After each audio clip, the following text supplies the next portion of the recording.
After carefully examining the 3 responses to this ambitious Hercule Poirot script writing prompt, it's clear that each model approached the challenge with different strengths and interpretations of Agatha Christie's distinctive style. Assessment of Christie authenticity and style. Model 1 demonstrates the strongest grasp of Christie's authentic narrative voice, particularly in capturing the first-person Hastings perspective that was one of the suggested approaches.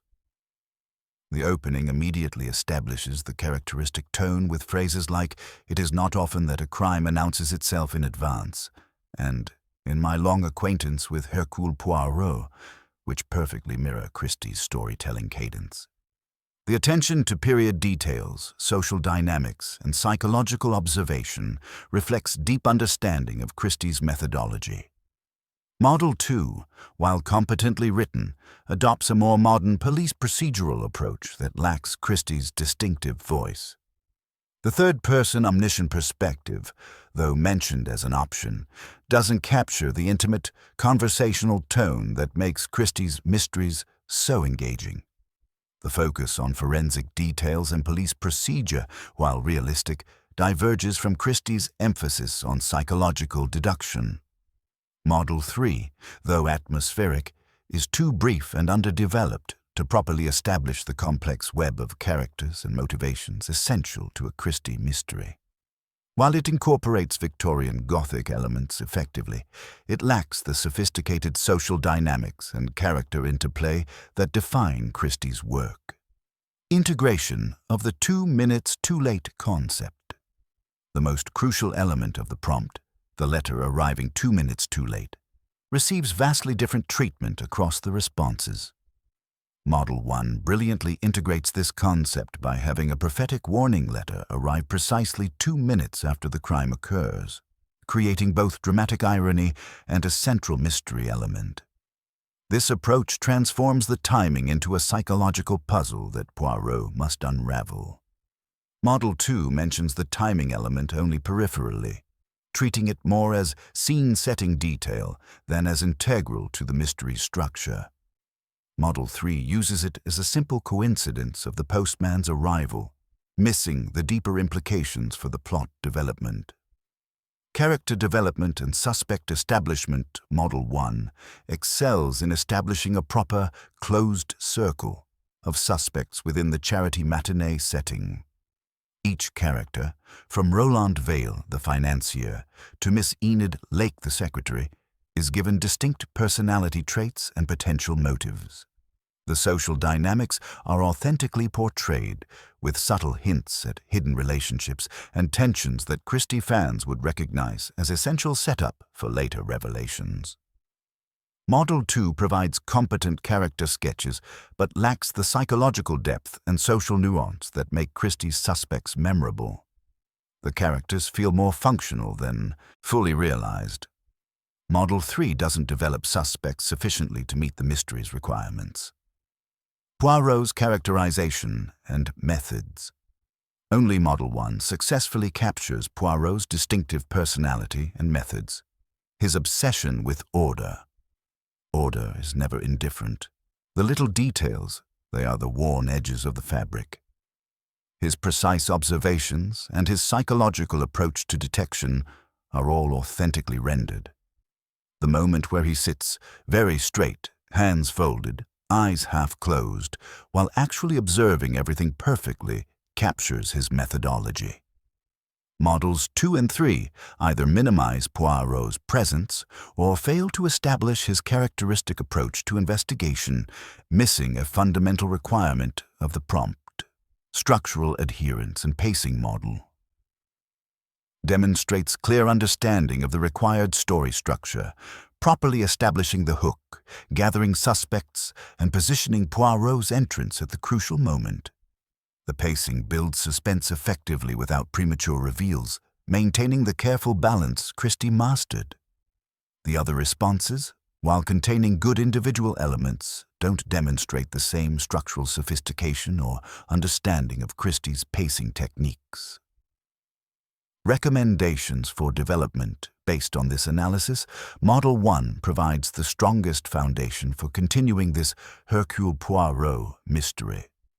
Its authentic voice, proper character establishment, clever integration of the central timing concept, and adherence to Christie's structural principles make it the most promising beginning.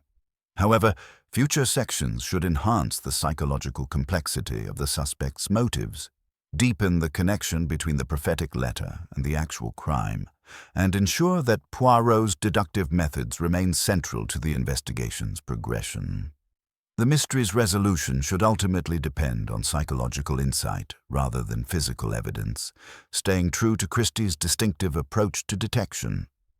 The opening section successfully establishes the essential elements needed for a compelling Hercule Poirot mystery, while maintaining the sophisticated social dynamics and psychological complexity that define Christie's enduring appeal. It was not the first time that Hercule Poirot entered a house into which death had lately come. Yet there was, on that raw November afternoon, something peculiarly indecorous in the way the wind rattled the fanlight over the door of Quenby Park. The brass was polished, the gravel road smooth, and the laurel hedges clipped with a severity that seemed to resent disorder. But within, the neatness had been disgraced by the sudden collapse of a man in the prime of authority. I confess that I felt a shiver as the butler, Lane, led us down the long hall toward what had become a house of mourning. "You are very good, Mr. Poirot," said Lady Quenby, a tall woman whose self-control was so complete as to be almost theatrical. Her black dress seemed to have been donned not in grief but in preparation for a performance. Inspector Finch said, "Well, he said that you would see what others might miss." Poirot bowed with characteristic precision, spreading his hands in a gesture both humble and confident. "Madame, I see only what presents itself, if it will be so amiable as to present itself in order." She made the smallest movement of impatience, her composure cracking like fine porcelain under pressure. My husband was alive at 11 o'clock. At 10 minutes past, he lifted his glass to toast our niece's engagement. At 11:12, Lane brought a letter. It would have warned him. 2 minutes, 2 wretched minutes. "The letter is here?"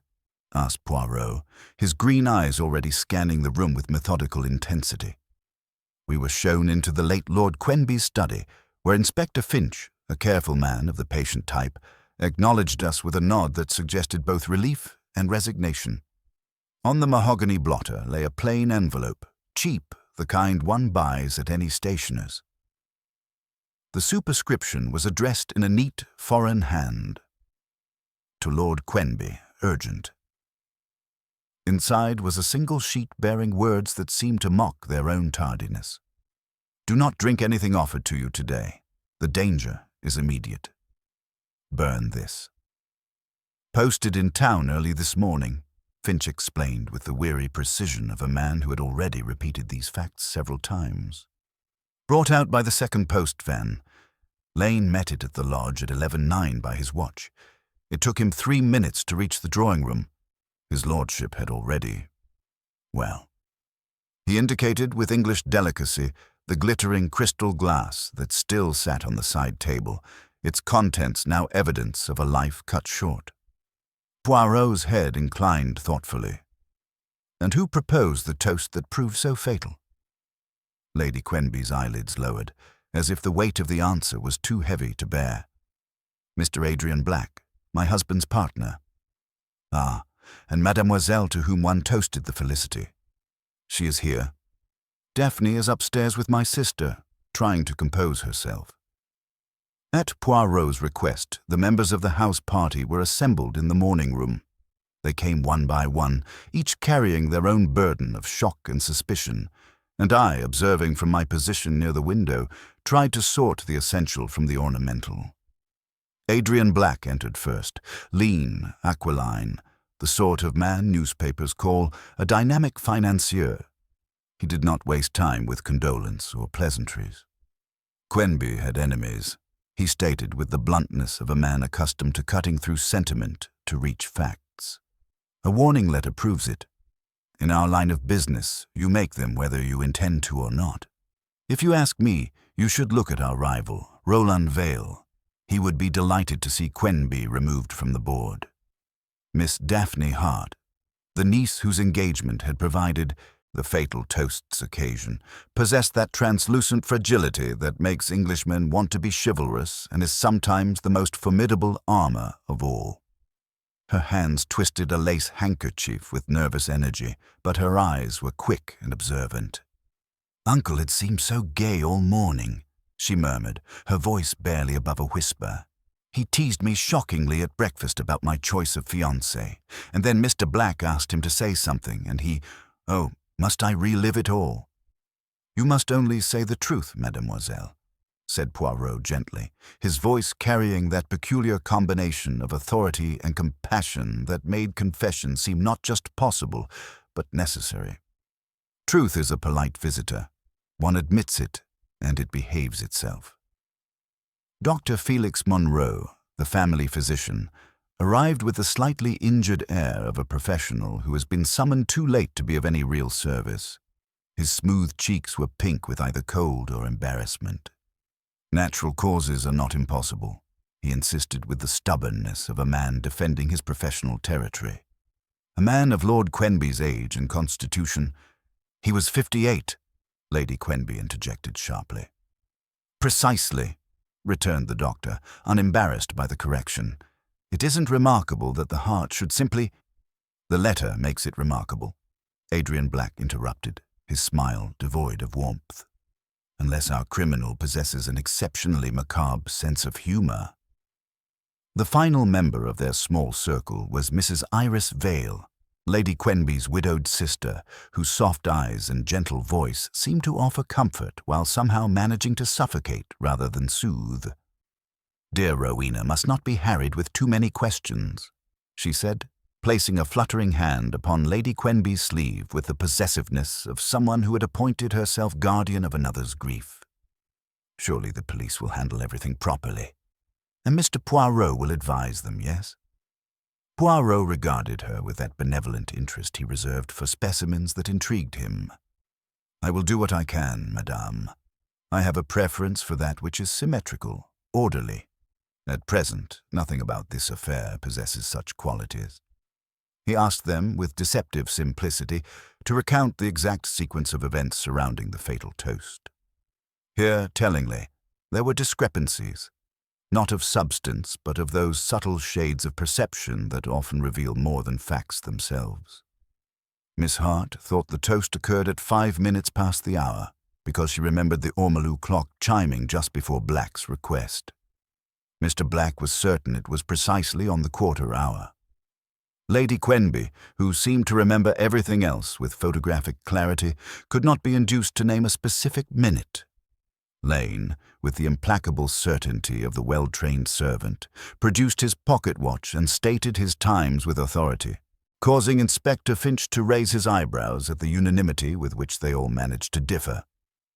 When the others had been dismissed and we found ourselves alone with the inspector, Poirot turned to me with that expression of mild curiosity that I had learned to recognize as the prelude to his most penetrating observations.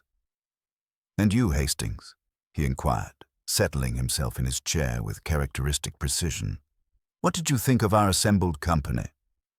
I am not ashamed to confess that I leapt at the invitation to pronounce upon character, for it is the privilege of the amateur to be emphatic where the professional must remain circumspect. "Black strikes me as altogether too eager to direct suspicion elsewhere," I began, settling into my analysis with the satisfaction of a man exercising his faculties. "His precision about the timing feels rehearsed, almost theatrical. Lady Quenby maintains perfect composure, but it seems more performance than genuine grief. Miss Hart possesses that deceptive fragility which often conceals considerable inner strength. Dr. Monroe appears more concerned with protecting his professional reputation than solving the crime. Mrs. Vale smothers everyone with sympathy while somehow managing to position herself at the center of every conversation. And Lane, well, Lane is the only timepiece in the house that seems reliable." Poirot inclined his head with that particular smile that indicated both approval and gentle correction. Excellent observations, mon ami. You see what presents itself and also what you yourself bring to the seeing. But consider, Monsieur Black's eagerness to name a rival. Is it deflection or merely the instinct of a man accustomed to identifying competitors? Madame Lady Quenby performs grief beautifully, but perhaps she has had practice at performing other emotions as well. The little Miss Hart hears selectively. Always an interesting trait. And Madame Vale, she knits for the future while managing the present. Most illuminating. We proceeded to examine the drawing-room more thoroughly. The morning light streaming through the French windows revealed details that had escaped notice in the earlier confusion. Poirot went immediately to the ormolu clock upon the mantelpiece, his eyes narrowing with the concentration of a jeweler examining a suspect stone. Observe, Hastings, this charming timepiece. She tells her own story. He produced his pocket watch and compared the faces. She runs slow by nearly 4 minutes, yet Miss Hart insists she heard the quarter chime just before the toast. If the toast occurred at 11:10, as Mr. Black maintains, then our little clock would have chimed at 11:06. But Lane said he heard it chiming when he arrived with the post at 11:09, I pointed out. Précisément. Someone has been adjusting the mechanism, but not with the skill of a clockmaker. See here. He indicated tiny scratches around the pendulum housing. Recent work, and amateur work at that. Lane, summoned to explain the champagne service, provided details with the mechanical precision of long training. I poured in order of precedence, sir. Miss Hart first, as the guest of honor, then Mrs. Vale, then her ladyship, then Dr. Munro, then Mr. Black, and finally his lordship. The bottle was fresh opened in the pantry, brought directly to the drawing-room. And during this ceremony of pouring, who moved about the room? Miss Hart remained by the fireplace. Mrs. Vale sat with her knitting. Her ladyship stood at the escritoire examining correspondence. Dr. Munro hovered near his lordship's chair, and Mr. Black positioned himself by the windows. Poirot's eyebrows rose with interest. Madame Vale was knitting during the toast? She had put it aside by then, sir. A pale blue matinee jacket. She said it was for Miss Hart's future needs. When we began the formal interviews in the library, each suspect revealed themselves through the small inconsistencies that Poirot collected like a botanist gathering specimens.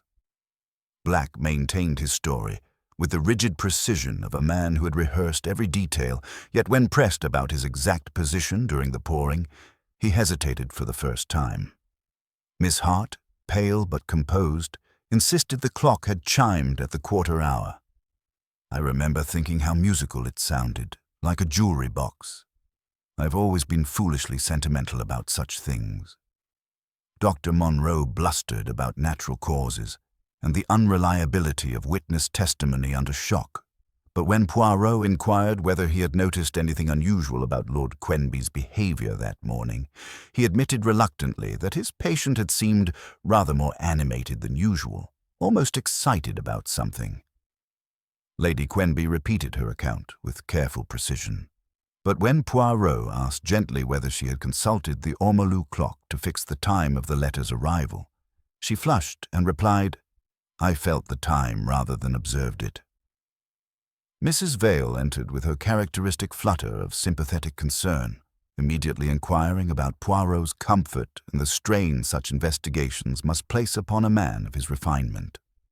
When questioned about her knitting, she explained with touching earnestness that she always worked on projects for future happiness.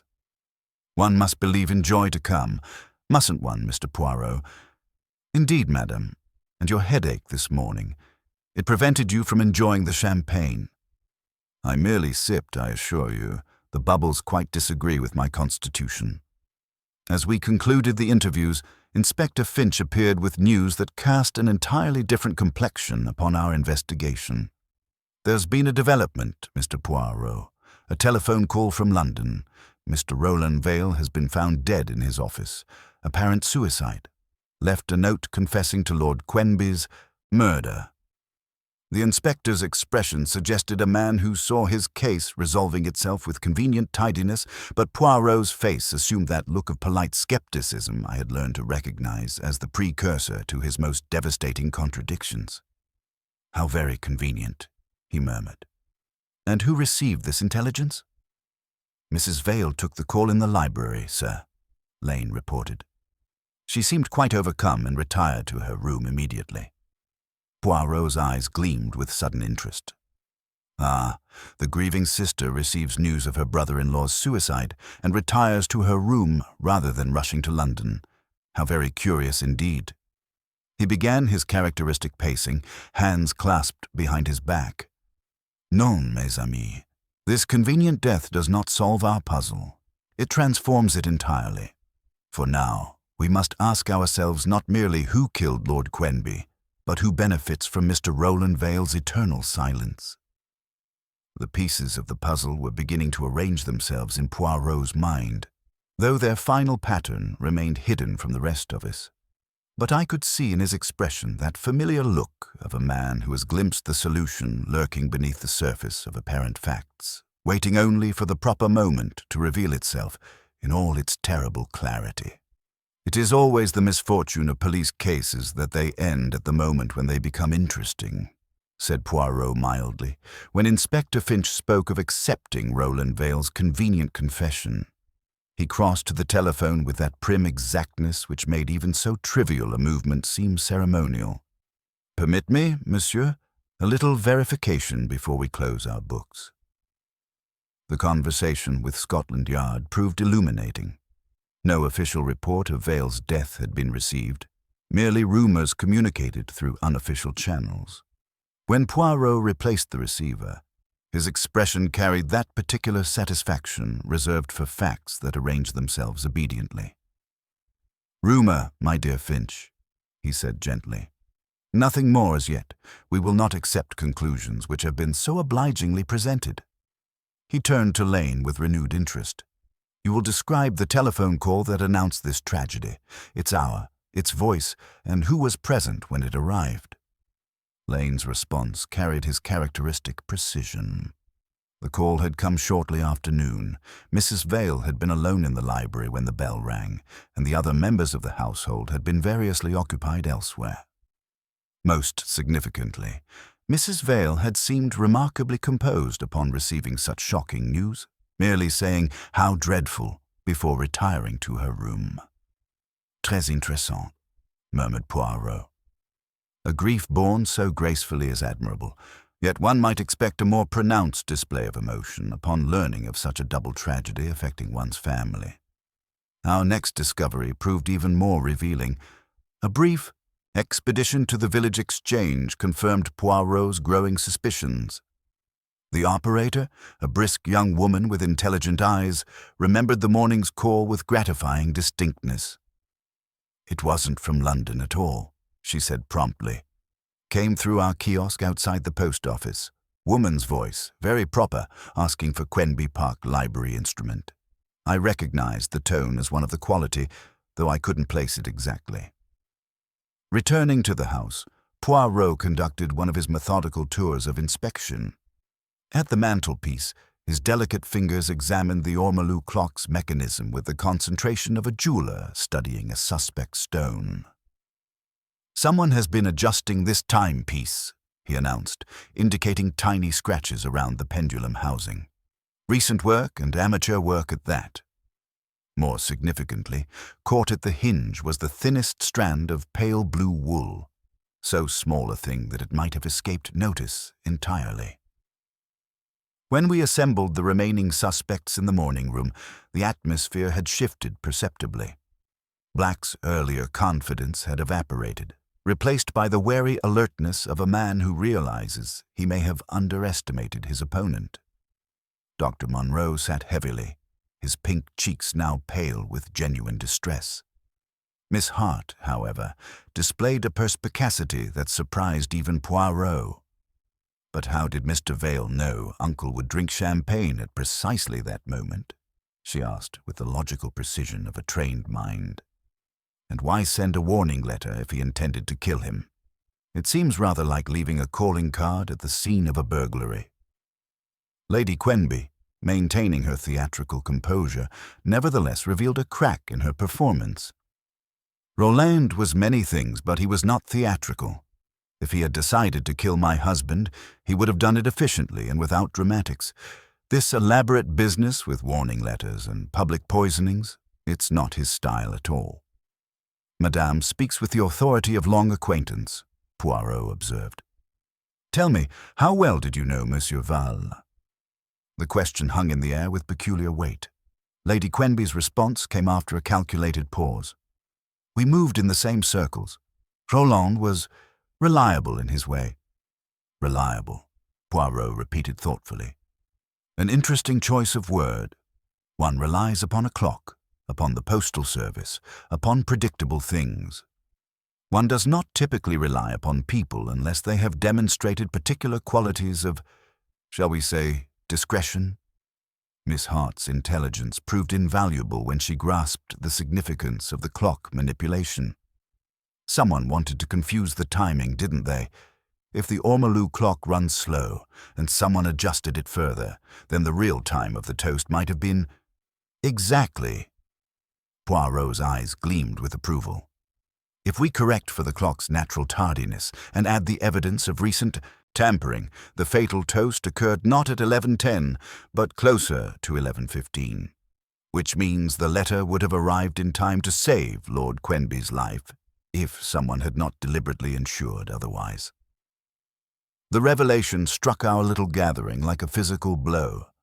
Someone had orchestrated not merely a murder, but an elaborate deception designed to create the appearance of tragic coincidence. The warning letter, the manipulated timepiece, the convenient confession from London, all were elements in a carefully constructed drama. We have not only a murderer, Hastings, Poirot said quietly, his eyes turning toward the ceiling where Mrs. Vale remained sequestered with her convenient indisposition. We have a stage manager, someone with both the opportunity to adjust our perception of time and the knowledge of when salvation would arrive, 2 minutes too late by design rather than by fate. The pieces were falling into place with inexorable logic, yet the final revelation remained tantalizingly beyond our grasp. Mrs. Vale's absence from our gathering seemed less like grief and more like the calculated withdrawal of someone who had played her part and now awaited the final curtain. The afternoon light slanted through the library windows with that peculiar quality that transforms even the most innocent objects into evidence of hidden truths. Poirot sat at Lord Quenby's desk, the warning letter spread before him alongside samples of handwriting he had quietly collected throughout the day. His green eyes moved with the precision of a jeweler examining stones of questionable provenance. "Observe, Hastings," he said, indicating the warning letter with one delicate finger. "The script appears foreign, yes? The careful formation of each letter, the slight tremor that suggests unfamiliarity with English words. Yet see here." He pointed to a particular flourish. The crossing of the T is done with the confident stroke of one educated in English penmanship, and this G, it drops below the line with the assurance of long practice. I leaned closer, studying the handwriting with renewed interest. "You think it's disguised?" "I think, mon ami, that someone has taken considerable trouble to appear to be what they are not. The question becomes, who among our suspects possesses both the skill to disguise their hand and the knowledge necessary to time this deception so precisely?" Our answer came sooner than expected. Lane appeared with the quiet efficiency that marked all his movements, bearing a silver salver upon which lay several items.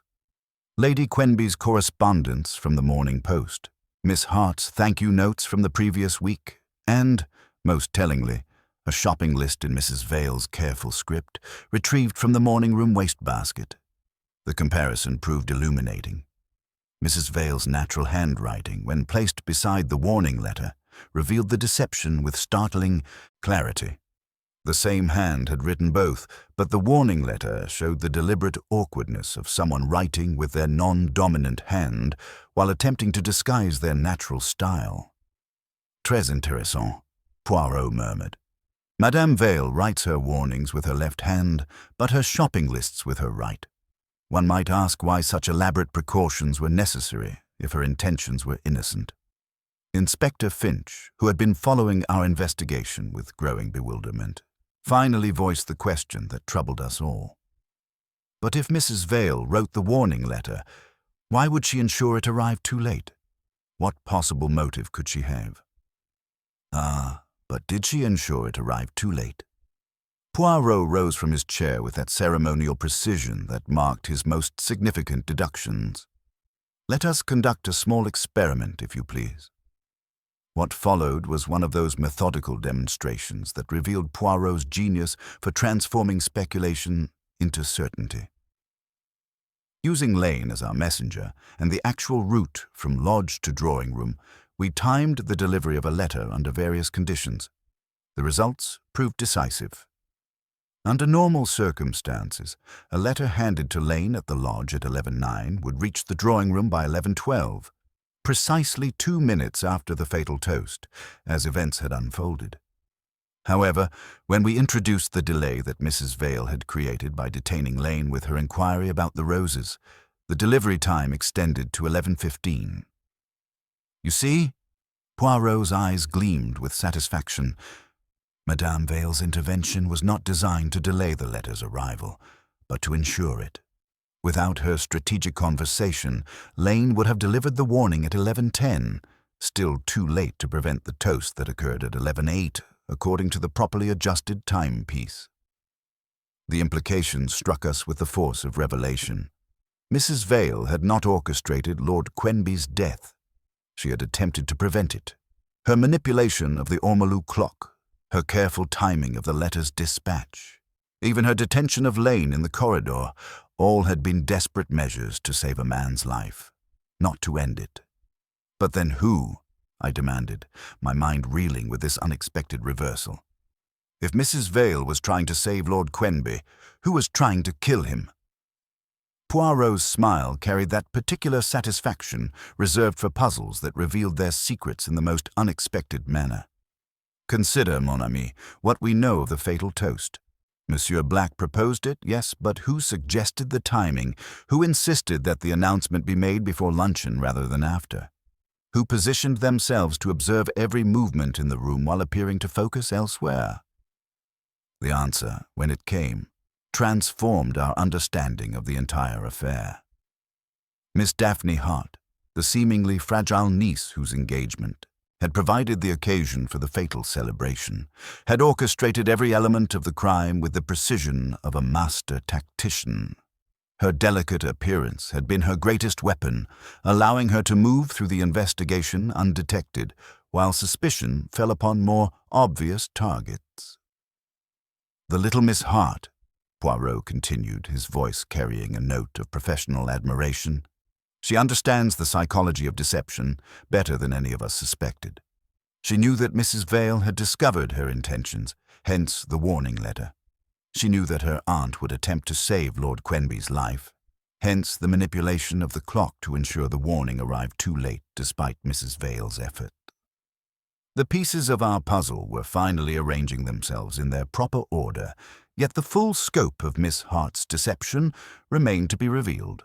As Poirot had observed, we were dealing not merely with murder, but with a psychological chess game in which every move had been calculated to produce exactly the result we had witnessed. We approached the endgame, Hastings, Poirot said quietly, his eyes turning toward the door through which Miss Hart had passed only moments before. But we must proceed with the utmost care, for we are dealing with a mind that has already proven itself capable of extraordinary deception, and cornered creatures are often the most dangerous of all.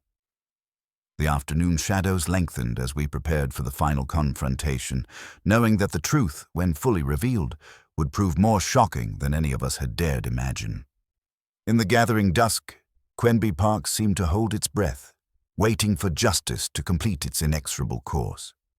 The evening had settled over Quenby Park, with that peculiar stillness that follows great revelations, yet I sensed we had reached only the intermission of our drama rather than its conclusion. Poirot stood at the library window, his reflection ghost-like in the darkening glass, watching the last light fade from the formal gardens with the concentration of a man reading an invisible text. "There remains, mon ami, a most troubling question," he said without turning. "Mademoiselle Hart possesses the intelligence to orchestrate such deception, certainment, but what of the motive? Young ladies do not typically poison their benefactors without compelling reason." The answer came through Lane's discretion, finally yielding to justice. The butler approached with the hesitant manner of a servant who must choose between loyalty and duty, bearing a leather portfolio worn with age and a sealed envelope from Lord Quenby's private papers. "I found the portfolio in Miss Hart's room when I went to turn down the bed, sir. It was lying open on the writing desk, and this," he indicated the envelope, "his lordship asked me to place in the safe yesterday morning, saying it contained papers of the utmost importance." The portfolio revealed Miss Hart's true circumstances with devastating clarity. Letters from creditors, dunning notices, and most damning of all, a series of increasingly desperate communications with a moneylender in Cheapside. The amounts were staggering. Gambling debts accumulated over months of reckless speculation, with final demands dated mere days ago. The sealed envelope proved even more illuminating. Lord Quenby's will, recently revised, left his niece a substantial inheritance, but only upon her 25th birthday or marriage with his explicit approval. More significantly, a draft settlement dated for the following day would have transferred her inheritance to a trust, effectively removing it from her immediate reach indefinitely. "Observe the timing, Hastings," Poirot said, his finger tracing the dates. Mademoiselle Hart faced complete exposure and social destruction within days, yet her salvation lay tantalizingly beyond reach unless her benefactor could be persuaded to die at precisely the opportune moment. With this intelligence secured, Poirot requested a private interview with Miss Hart in the conservatory. She came swiftly, her slight figure outlined against the passage glow. In that green, humid world of palms and glossy leaves, she appeared more ethereal than ever, yet her eyes held a steadiness that belonged not to fragility, but to calculation. "You wished to see me, Mr. Poirot." "Only to compliment you, mademoiselle, on your remarkable composure," said Poirot, pinching a dead leaf from a fern with fastidious precision. "It is not every young lady who endures such an afternoon without dissolving entirely into hysteria." "I don't think dissolving would help," she replied with that faint smile I had learned to recognize as her most dangerous expression. "It never has, in my experience." "No, to dissolve is untidy, and I perceive you love order above all things. You love it so much that you design it in advance."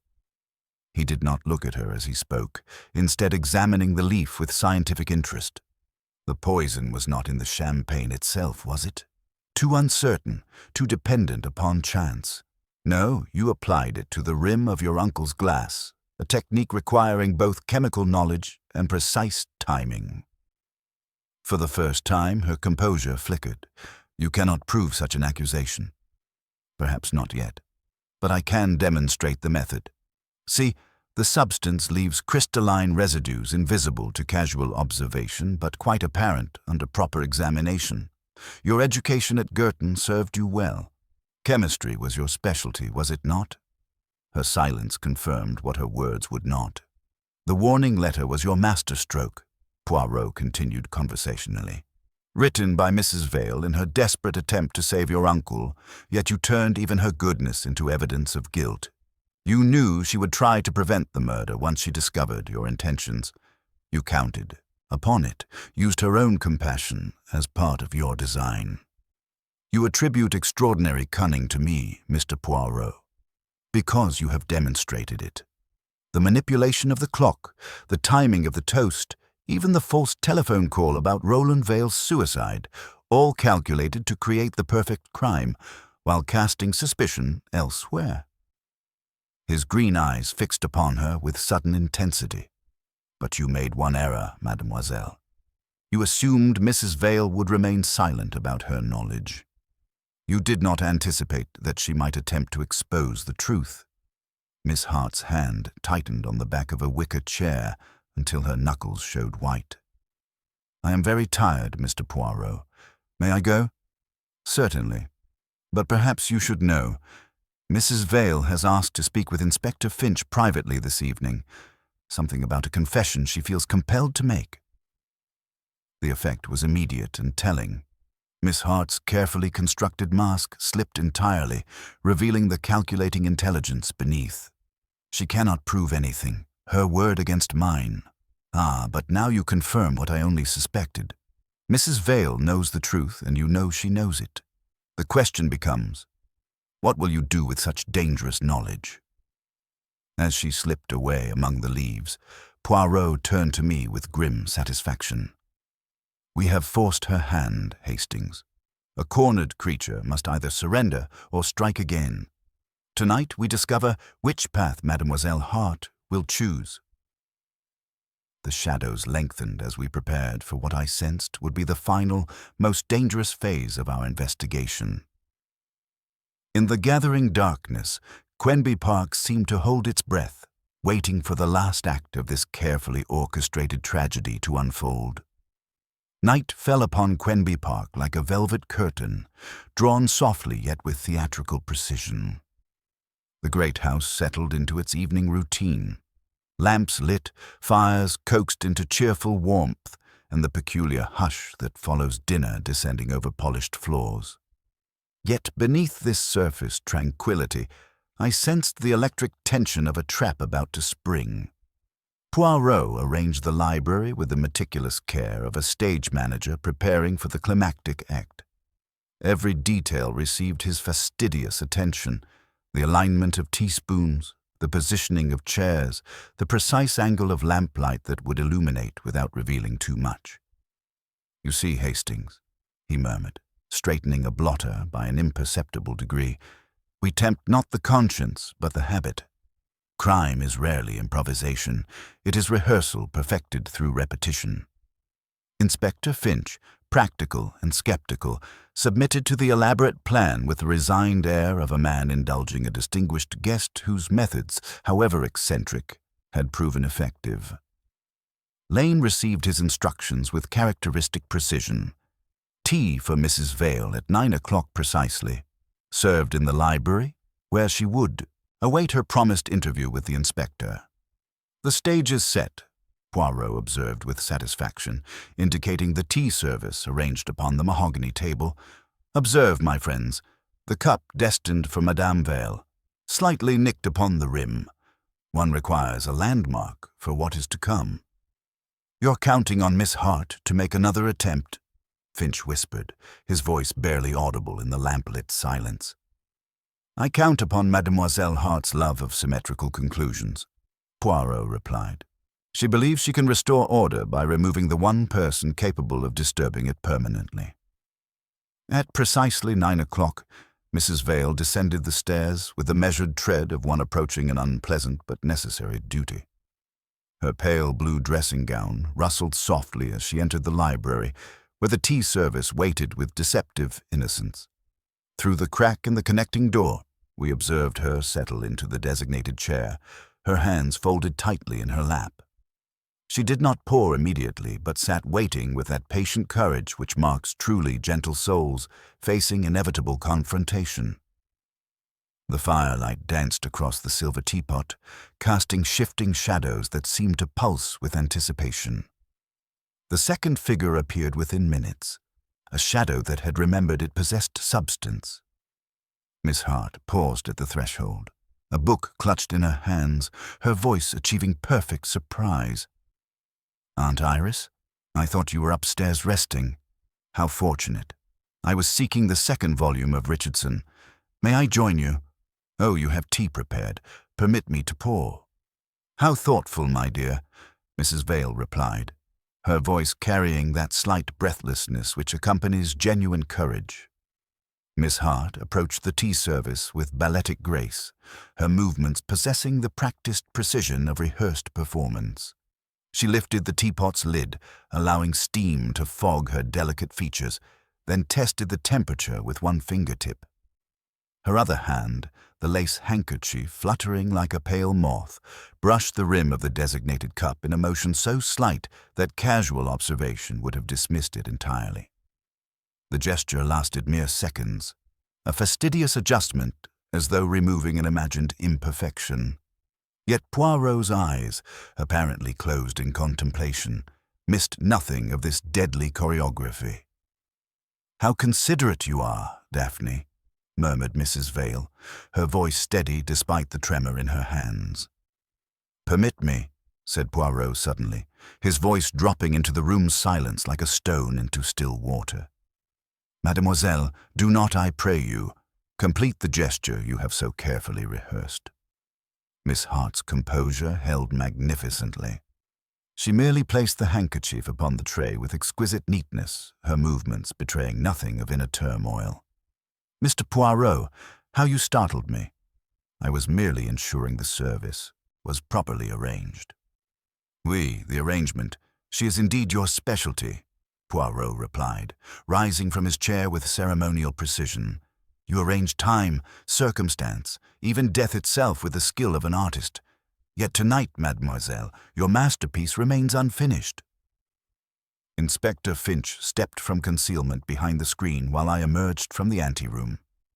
Miss Hart surveyed our small tribunal with that faint, dangerous smile which had become her signature expression. "You accuse me of what, precisely?" she inquired with the perfect composure of a student requesting clarification from a deficient instructor. "Of attempting to repeat a method already proven successful," Poirot answered. "This morning, you applied poison to the rim of your uncle's champagne glass. Tonight, you propose the same technique with Madame Vale's teacup. Not in the liquid itself. No, you disdain the crude and uncertain. You are, above all, precise." "That is absurd," Miss Hart replied evenly. "I merely intended to ensure the cup was clean." "To cleanse what you alone perceived required cleansing," Poirot observed. "You possess the eye that invents imperfection in order to correct it, and in correcting it, destroys."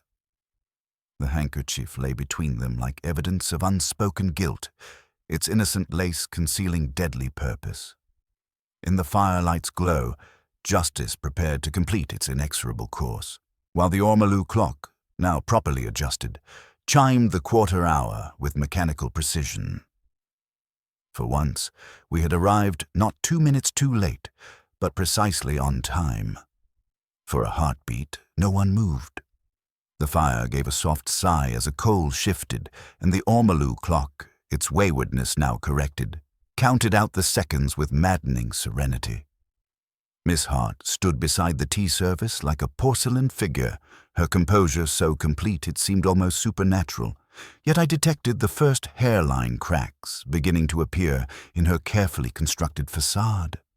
"Your imagination is remarkable, Mr. Poirot," she said finally, her voice carrying that note of polite interest one might employ when discussing an amusing but implausible theory. "Yet I fear you mistake careful manners for criminal intent." Poirot approached the tea tray with the delicate precision of a surgeon examining a patient. From his waistcoat pocket, he produced a small magnifying glass and bent over the designated teacup with scientific concentration. "If you please, Inspector," he said with ceremonious gravity, "observe the handkerchief." Inspector Finch stepped forward as Miss Hart, exquisite in poise, offered up the lace without a tremor.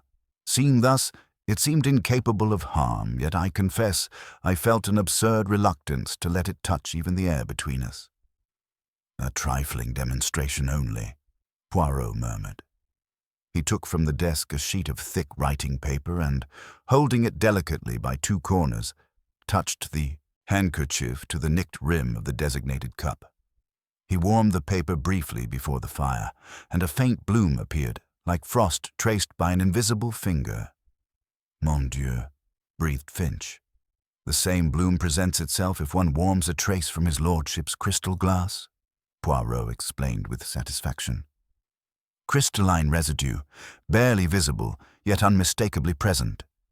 Applied with the tip of a finger, moistened from a small vial concealed within the folds of lace. A technique requiring both chemical knowledge and steady nerves."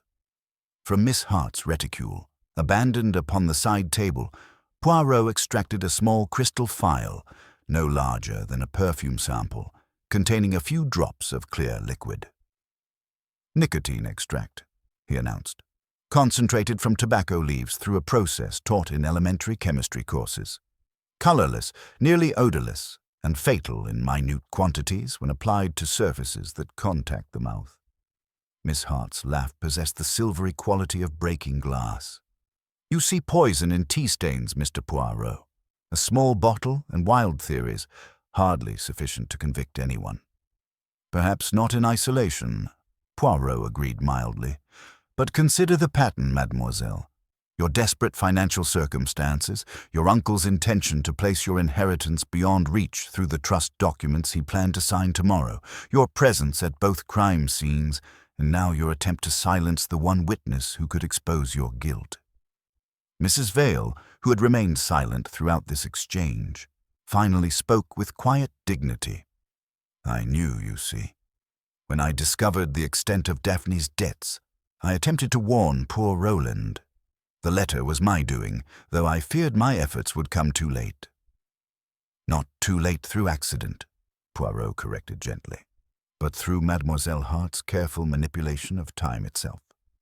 She adjusted the ormolu clock, wrote the warning letter in disguised handwriting, and ensured it would arrive precisely 2 minutes after the fatal toast, creating the appearance of tragic coincidence while concealing deliberate murder. Miss Hart's composure finally fractured, but not into tears or confession. Instead, a bitter laugh escaped her lips, and her eyes hardened with cold steel. "Why? Because your beloved brother was a sentimental fool. He had promised me my inheritance, promised me freedom from crushing debt, but then his conscience pricked him. He decided to protect me from myself, to deny me the very independence he'd always preached." Her voice rose, laced with venomous resentment. "The trust papers were to be signed tomorrow. Tomorrow, Aunt Iris. I would have been ruined, utterly and completely, with no escape. A minute or two was all I needed. Just enough time for him to drink the champagne before your warning arrived." "And when Madame Vale attempted to reveal the truth," Poirot continued inexorably, "you sought to silence her permanently with the same method. Poison applied to the rim rather than the contents, ensuring the victim receives the fatal dose with the first sip, while leaving the remainder apparently harmless." Inspector Finch stepped forward with professional efficiency. "Miss Hart, I must ask you to accompany me to the station." She offered no resistance, merely straightening her dress with ingrained tidiness even in the face of ruin. As she turned to leave, her gaze swept over Mrs. Vale with a look devoid of remorse, only cold, calculating assessment of a plan foiled. "You should have let it happen, Aunt Iris," she said with eerie calm. "It would have been simpler for everyone." The crystal teacup sat innocently on the tray, its almost imperceptible nick a testament to a perfectionist's deadly game. In the gathering shadows, justice had finally arrived, not 2 minutes too late, but precisely on time. We did not retire immediately. Poirot, in one of his most ceremonial moods, requested that the remaining members of the household assemble once more in the morning room. Inspector Finch, though eager to conclude the formalities, recognized the necessity of a proper explanation. Lady Quenby, maintaining her austere composure despite the evening's revelations, inclined her head in silent agreement. Mr. Black arrived with the defensive alertness of a man who had watched his certainties crumble, while Dr. Monroe entered with the nervous manner of a professional whose initial diagnosis had proven catastrophically wrong. Mrs. Vale, pale but resolute, took her place with the quiet dignity of one who had endured much, yet emerged with conscience intact. Lane presided at the sideboard with ecclesiastical gravity, his professional discretion intact despite the extraordinary circumstances. Of Miss Hart there was no sign. Inspector Finch had conveyed her to the station under discreet escort. Poirot positioned himself before the fireplace, his small figure commanding the room with an authority that transcended physical presence. His hands came together in that characteristic gesture of prayer-like concentration, and his green eyes surveyed the assembled company with the methodical precision of a surgeon preparing for a delicate operation. The revelation of method. "Messieurs, mesdames," he began, his voice carrying that peculiar combination of gentleness and inexorable authority. "It is necessary that order should be restored to chaos, that truth should emerge from the elaborate fiction we have witnessed. What appeared to be a tragic coincidence, a warning letter arriving 2 minutes too late, was in fact the centerpiece of a deception so carefully orchestrated that it transformed compassion into apparent guilt and malice into seeming misfortune." He turned first to the mechanical heart of the crime. The ormolu clock upon the mantelpiece, she who should mark time with precision, had been deliberately sabotaged, not by chance, not by natural deterioration, but by amateur hands seeking to manipulate our perception of time itself. The scratches around the pendulum housing are fresh, the work recent. Caught within the mechanism, a single strand of pale blue wool. Mrs. Vale met his gaze with quiet resignation. "I attempted to make it run faster, Mr. Poirot. I feared my warning letter would arrive too late, and I thought, foolishly, that I could buy precious minutes by adjusting the clock. I've always been clumsy with such mechanisms." "Your motive was kindness itself, madame," Poirot replied with gentle authority. "You discovered Mademoiselle Hart's desperate circumstances, the gambling debts, the creditors' threats, the approaching ruin, and you attempted to save not one life, but 2. Your warning letter, written with your left hand to disguise your identity, was posted early in the hope that it would reach Lord Quenby before any attempt could be made upon his life. The psychology of deception. But here lies the terrible brilliance of Mademoiselle Hart's design," Poirot continued, his voice taking on that note of professional admiration tinged with horror. "She anticipated your very compassion, madame. She counted upon it, used it as an essential element in her elaborate fiction. The clock manipulation, the careful timing of the fatal toast, even your detention of Lane in the corridor, all were calculated to create the appearance of tragic coincidence while concealing deliberate murder." Dr. Munro shifted uncomfortably in his chair. "But surely the poison? How could she be certain of the dosage, the timing?"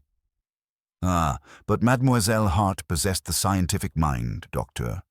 Her education at Girton included advanced chemistry, and she had spent weeks perfecting her technique. Nicotine extract, colorless, nearly odorless, fatal in minute quantities when absorbed through the mucous membranes. Applied not to the champagne itself, but to the rim of the glass with the tip of her handkerchief. A method requiring both chemical knowledge and nerves of steel. The unraveling of time."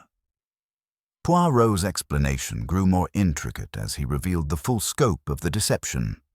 "Consider the sequence of events as they truly occurred, not as they appeared to our deceived perceptions.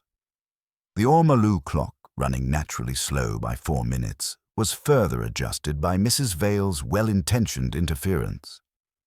When Miss Hart announced the engagement and suggested the celebratory toast, 'for luck,' before luncheon, she positioned herself to observe every movement in the room while appearing to focus elsewhere. He demonstrated with precise gestures. At the moment, Mr. Black called upon Lord Quenby to speak. Every eye turned to the speaker. The champagne glass, poured last for his lordship according to precedence, stood upon the small table at his elbow. In that instant of collective attention, our mademoiselle crossed to straighten the lace mat, an instinct of tidiness we had observed repeatedly, and with the tip of her handkerchief touched the rim with deadly precision. The false suicide. Adrian Black, who had remained silent throughout the explanation, finally spoke. "And the telephone call announcing Vale's suicide. How does that fit your theory?" "Another masterful stroke of misdirection," Poirot replied with grim satisfaction. "There was no call from London, no suicide, no confession. The call originated from the village kiosk, placed by Mademoiselle Hart herself during her afternoon bicycle ride for air. The village operator confirmed the voice as one of the quality, though she could not place it precisely. The false suicide served multiple purposes, deflecting suspicion from herself, creating a convenient scapegoat, and ensuring Mrs. Vale's withdrawal from society at the crucial moment when her testimony might have exposed the truth. The attempted second murder. When Mrs. Vale prepared to reveal her knowledge to Inspector Finch this evening, Poirot continued inexorably. Mademoiselle Hart recognized the mortal danger to her carefully constructed deception. She attempted to employ the same method, poison applied to the rim of the teacup rather than its contents, ensuring the victim would receive the fatal dose with the first sip while leaving the remainder apparently harmless. But this time, mes amis, we were prepared. Justice arrived not 2 minutes too late, but precisely on time. The human cost. Lady Quenby, who had maintained her composure throughout the revelation, finally spoke with a voice that trembled despite her iron control. How could she sit among us, accepting our sympathy, knowing what she had done? Because, madame, Poirot replied with infinite sadness. Desperation can transform even the gentlest nature into something unrecognizable. Your niece faced not merely financial ruin, but social destruction, the collapse of everything she had been taught to value. In her mind, perhaps, the murder was not cruelty, but necessity, a surgical removal of the obstacle that stood between her and salvation. The silence that followed was profound, weighted with the terrible understanding of how completely they had all been deceived. The fragile, trembling girl they had pitied and protected had orchestrated a crime of extraordinary sophistication, turning their very compassion into weapons against themselves. The restoration of order. The truth, Poirot concluded, his hands smoothing an imaginary crease with characteristic precision, is the only physician capable of curing the disease of disorder. It brings pain, certainement, but pain that is honest rather than the false comfort of convenient lies. Inspector Finch, who had listened with growing professional respect, cleared his throat. The formalities will be completed in the morning, Mr. Poirot. I believe we have sufficient evidence for conviction. Justice should be punctual, Poirot agreed, but also humane. I will speak with Mademoiselle Hart before she is transferred to London. Even in the darkest crimes, one must remember the humanity that has been lost rather than simply punish the evil that remains. As the gathering dispersed into the night, the ormolu clock, now properly adjusted, chimed the quarter hour with mechanical precision. Time, which had been so cruelly manipulated in service of murder, had finally been restored to its natural order. Yet the cost of that restoration would linger long after the physical evidence had been catalogued and the legal proceedings concluded. In the corridor, Poirot paused beside the clock that had played such a crucial role in the deception. "You see, Hastings?" he said quietly, his voice carrying that particular sadness that marked his deepest insights into human nature. "When one sets the mechanism right, time behaves as it should.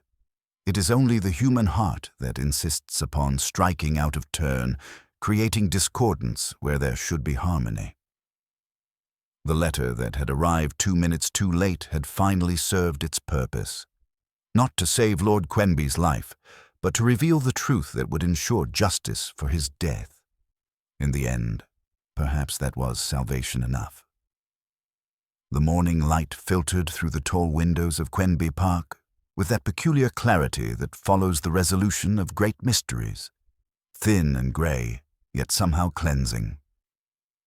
I found Poirot in the conservatory where he had first confronted Miss Hart with the truth of her deception, seated among the palms with his breakfast untouched beside him. His green eyes held that distant expression I had learned to recognize as the aftermath of a case that had touched something deeper than mere professional satisfaction. "She confessed, Hastings," he said without preamble as I approached. In the end, the weight of maintaining her elaborate fiction became more burdensome than the truth itself. Before 9 o'clock, Inspector Finch appeared with news that would complete our understanding of the case's full scope. Telegram from London, Mr. Poirot. Roland Vale is very much alive and extremely indignant about rumors of his suicide. Seems someone attempted to draw funds from his account yesterday using forged documents. The bank stopped it, naturally. Ah, murmured Poirot with satisfaction. A rumor purchased on credit, as I suspected. It suited our mademoiselle's purposes admirably, creating a convenient scapegoat while ensuring Mrs. Vale's withdrawal from society at the crucial moment when her testimony might have exposed the truth. We were summoned to the morning room for Miss Hart's final interview before her transfer to London. She entered with that perfect composure which had been both her greatest weapon and her ultimate betrayal. Yet something fundamental had changed. The dangerous calculation I had learned to fear had been replaced by a kind of exhausted honesty. "Mr. Poirot," she began, settling into her chair with characteristic precision, "I wanted to thank you for your thoroughness. It's oddly comforting to be caught by someone who understands the mechanics of what one has attempted." Poirot regarded her with that benevolent interest he reserved for specimens that both intrigued and saddened him.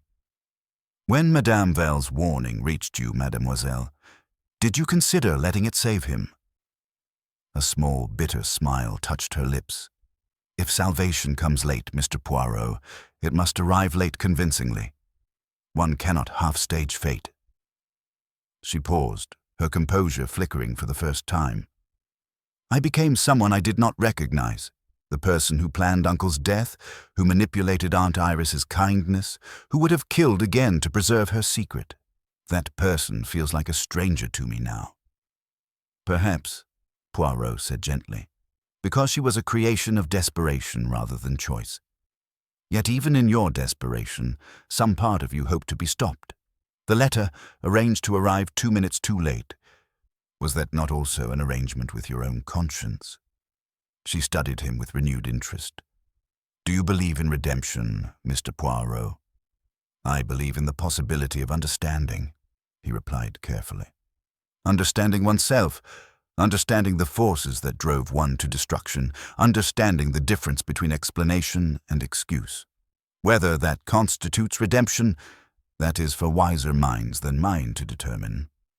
Inspector Finch cleared his throat diplomatically. "The transport is ready, miss." As she rose to leave, Miss Hart turned back with one final observation. "There was no other arrangement possible, Mr. Poirot. No tragedy, perhaps, but no salvation either. I preferred results to principles. Uncle preferred principles to rescue. I calculated the minutes because minutes were all I had." "Time, when commanded, mutinies," Poirot replied with infinite sadness. "Always there are 2 minutes in which to turn back. We think them small, they are enormous. The little grey cells arrange facts, mademoiselle. The little heart chooses, and afterwards pretends there was no choosing. That pretense is the real poison." After she had gone, escorted with professional courtesy toward whatever justice awaited her, we found Mrs. Vale in the library, her pale blue knitting abandoned in a soft coil beside her chair. The ormolu clock, now properly regulated, chimed the quarter hour with mechanical precision. "I wrote a wicked letter, Mr. Poirot," she said quietly. "Wicked because it accused no one and saved no one." "Non, madame," Poirot replied with gentle authority. "Your kindness was used by a mind that loves arrangement above all else. That is the wickedness, not yours, but hers. You attempted to save not 1 life, but 2, and in the end, your compassion revealed the truth that restored order to chaos."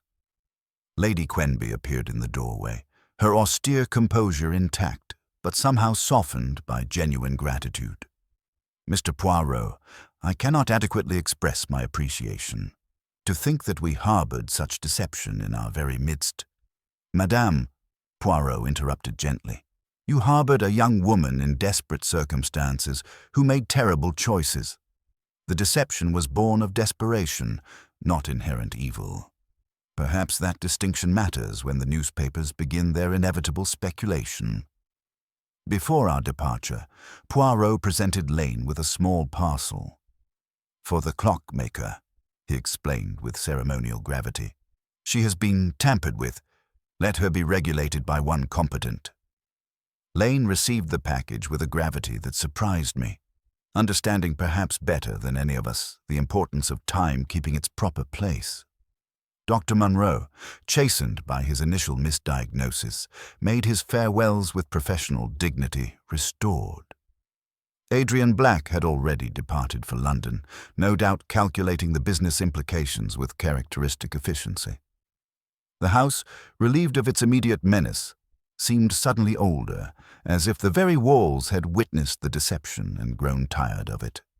As our train pulled away from the station, I found myself reflecting on the curious nature of time itself, how 2 minutes could mean the difference between salvation and destruction, how the manipulation of a simple clock could transform compassion into apparent guilt. The affair of the letter that arrived 2 minutes too late, I mused aloud as the countryside rolled past our window. "Non, mon ami," Poirot corrected with a slight smile, adjusting his cuff with characteristic precision. The affair of the letter that arrived exactly when it was meant to, not to save Lord Quenby's life, but to expose the truth of his death. It did not save a life, but it saved order, which is often the only rescue possible after evil has begun. He settled back in his seat, hands folded with that ceremonial exactness that made even the smallest gesture seem significant. "Remember, Hastings, when next we are invited to a celebration before luncheon, we shall take with us our own clock, and perhaps also our own tea." The train gathered speed with punctual precision, and England, properly arranged, slid quietly past our window. Time had resumed its ordinary, implacable pace, yet it seemed less cruel for having been understood. Because of one letter and one small man's passion for symmetry, disorder had been named and bounded. Justice had arrived not 2 minutes too late, but precisely on time, as it always does, when truth finally reveals itself in all its terrible, necessary clarity. In the end, perhaps that was salvation enough.